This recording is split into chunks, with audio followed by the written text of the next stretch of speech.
Halo, lagi bersama Belajar Logistician. Kita hari ini akan membahas mengenai kunci sustainable operasional gudang. Ada 8 hal yang mau saya sampaikan hari ini. Yang pertama adalah bagaimana kita berbicara tentang gudang yang tidak sibuk tapi dia berkelanjutan dalam kondisi optimal.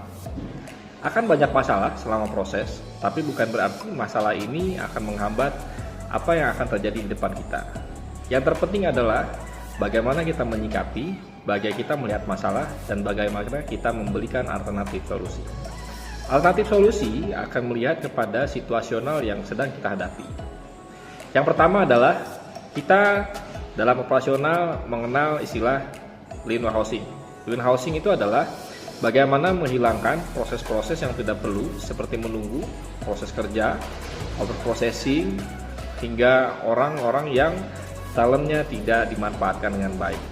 Ini bisa dikatakan menjadi suatu proses yang sangat penting, di mana bagaimana proses-proses ini kita tidak hanya bekerja dengan sangat keras, tapi lebih menjadi efektif dalam setiap prosesnya. Lean warehousing ini sangat penting di dalam proses gudang. Kenapa? Karena di sana akan muncul banyak biaya yang harus kita bisa hindari. Bagaimana menghindarinya adalah kita bisa menganalisa proses-proses yang dinilai sekiranya bisa kita hilangkan atau kita bisa lebih permudah atau lebih simpel, kita bisa lakukan. Caranya seperti apa? Yang jelas, proses-proses yang sudah ada kita bisa review kembali. Lean warehousing membahas bagaimana kita mempersingkat proses, bagaimana proses-proses ini bisa mendukung produktivitas yang tinggi dan memberikan kemudahan bagi operasional saat dilakukan di lapangan.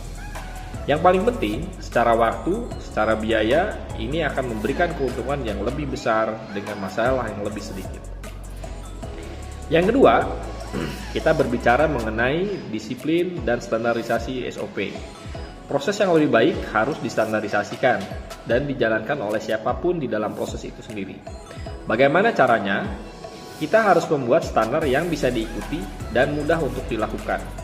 Tujuannya adalah proses-proses ini mempermudah setiap orang untuk melakukan setiap tahapan dan tidak keluar dari jalur. Kenapa kita sampaikan sebagai disiplin?